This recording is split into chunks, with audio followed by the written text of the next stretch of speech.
que nos siguen a través de las cámaras de reportaje eclesial, yo me encuentro con el profesor Carlos Correa de la Universidad Católica Andrés Bello desde la Conferencia Episcopal Venezolana, en la 48 Jornada de Comunicaciones Sociales. Profesor, usted hace un momento nos daba una ponencia muy interesante y nos explicaba que no podemos dejar de informar con la excusa de que esta información hace daño y no le decimos a la persona, o no deberíamos decirle a la persona, no veas esto, sino que más bien se le debe dar una herramienta.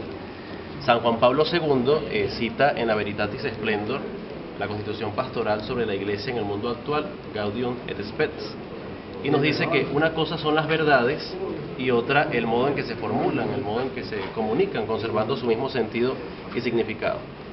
Profesor, como comunicadores en un mundo y en un país que se enfrenta ante una crisis de la verdad, donde el tema de la verdad parece que no importa, estamos en una crisis de la verdad, donde parece que ya el concepto de verdad universal se perdió y donde es tan fácil manipular una información, como comunicadores católicos, esto viene a representar un verdadero reto. Hay quien dice, por ejemplo, que ya nadie quiere ser santo, se habla incluso de mentir para sobrevivir, medios que prefieren ocultar una verdad, una información para que no los silencien, para que no los cierren, no los saquen del aire, y tantas situaciones que todos conocemos que se viven en nuestro país.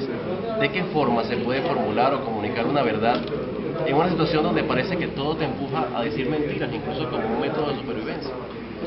A ver, el tema de la verdad como herramienta, ¿no? Un poco desde la perspectiva de una comunicación pública, la verdad se construye en las sociedades democráticas a partir de la deliberación. Y tú utilizas a veces el plural de verdades, ¿no? Es decir, yo creo que lo importante es que uno pueda, y que por eso es muy importante los espacios de libertad, para que tú puedas comunicar con honestidad.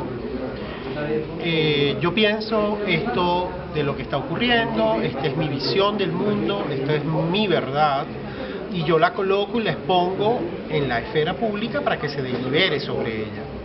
¿Qué es lo que ocurre muchas veces? Que hay esa posibilidad de que tú en libertad puedas exponer lo que te parece, lo que tú piensas, tu visión del mundo, entra en cuestionamiento porque hay otros intereses que no quieren que circulen, porque les resultan incómodos, porque les resultan antipáticas. Entonces, digamos, si bien es cierto, la verdad, y eso es una cosa que tiene que ver con la dimensión de fe, porque bueno, tú tienes un convencimiento y en función de eso lo expones, lo que tiene que haber es deliberación, es decir, la posibilidad de que tú puedas exponer tu visión, pero que otro que piense distinto de ti también lo pueda hacer y que se pueda dar la deliberación, el debate, la conversación. Y eso va a permitir que efectivamente tú puedas revisar incluso tu propia visión del mundo, tus propias consideraciones en función de que dialogas con el otro. El diálogo siempre parte de reconocer que el otro es sujeto y por lo tanto que el otro puede tener la razón. Entonces, ¿qué es lo que ocurre? Cuando en un entorno tú tienes imposibilidades de que tú genuinamente puedas actuar en libertad, entonces te pueden obligar a ser deshonesto contigo mismo y por lo tanto estar comunicando algo distinto de lo que dirías si estarías en libertad. Y ese es un poco el desafío.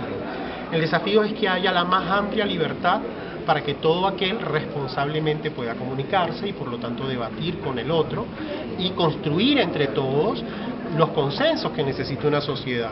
Una sociedad necesita consensos, pero también necesita tener claros los disensos.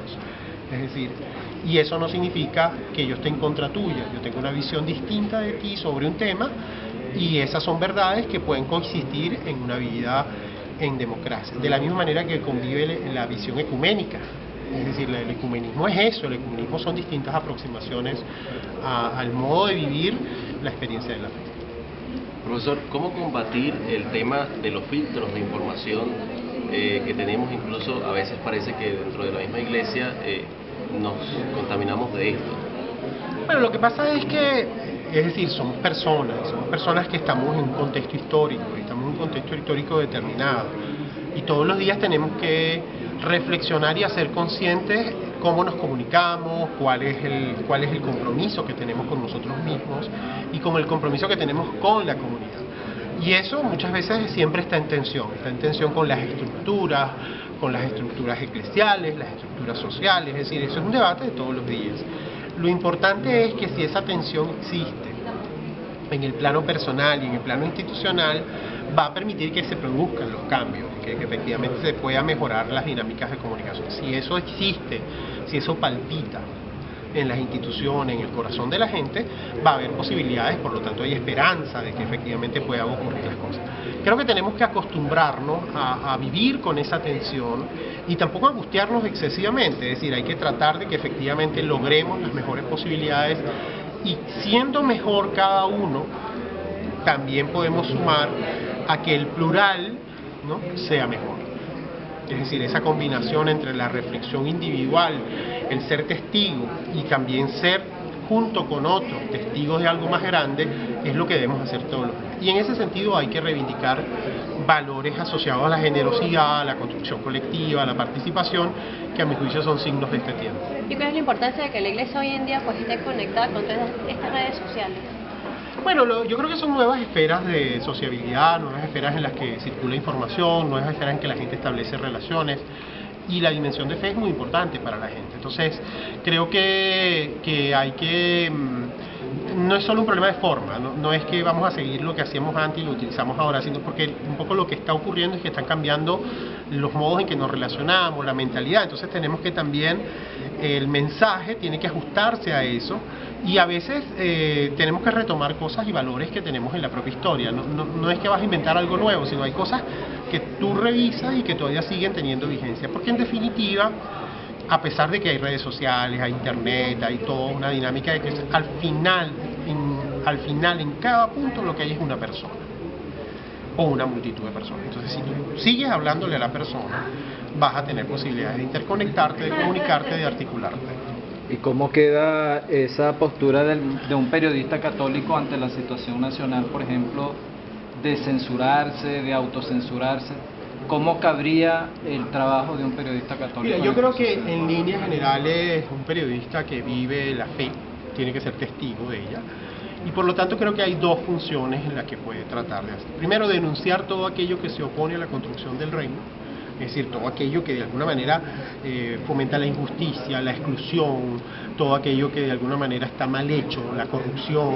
Es decir, hay muchísimas cosas que hay que denunciar, hay que levantar esa voz profética, ¿no? Y después hay una segunda cosa, es estar atento, escuchar, ver dónde se cuela la esperanza y anunciarla de manera fuerte y clara en los medios en los que estamos. Donde hay halitos de esperanza, donde la gente a pesar de todo sigue manteniendo la ternura viva, sigue manteniendo la fe, la dinámica, las ganas de hacer cosas, cuando hay los pequeños triunfos, eso también hay que comunicar. Entonces hay que denunciar y anunciarle. ¿Sería recomendable para nosotros, por ejemplo, que estamos en el ámbito eclesial ya reconocido, sumarnos a esas voces de protestas en la sociedad venezolana? ¿Eso no disminuiría quizás el llamado a un trabajo más en función de la buena nueva? Yo creo que lo que tienes que hacer es ver cuáles son las cosas que están dándose. Yo creo que tiene que haber una voz que de alguna manera no es que secunda todo lo que hace el otro porque hay que secundarlo, sino que alimenta debate sobre lo que se está haciendo para que la gente tenga claridad, actúe de manera más consciente. Eso hay que reflexionar mucho, hay que deliberar mucho, hay que dialogar mucho. No hay fórmulas, hay que debatir mucho. Yo sí creo que es muy importante que la Iglesia se acerque a aquel que está protestando, porque bueno, está ahí diciendo cosas, está gritando cosas, y también aquel que dice, yo no me parece que ese sea el método, o no me parece, o sea, creo que tiene que acercarse y contar esa historia, tiene que contar la historia completa, escuchar, porque eso va a ayudar a que seamos mejores porque va a haber un debate de todo, y tratar de quebrar como esas cosas cristalizadas que en el fondo son muy fariseicas, es decir, bueno, malo. No, el mundo es complicado y hoy en día hay mayores niveles de incertidumbre, entonces por lo tanto hay que promover el debate en la medida de lo posible. Muchísimas gracias. Bien, fueron las palabras del profesor Carlos Correa, profesor de la Universidad Católica Andrés Bello, desde la Conferencia Episcopal Venezolana. Le recordamos que estaremos continuando esta jornada hasta el día de mañana, 20, 21 y 22, jornada de comunicaciones sociales desde el Departamento de Medios de Comunicación de la Conferencia Episcopal Venezolana. Para ustedes, Jonathan Núñez.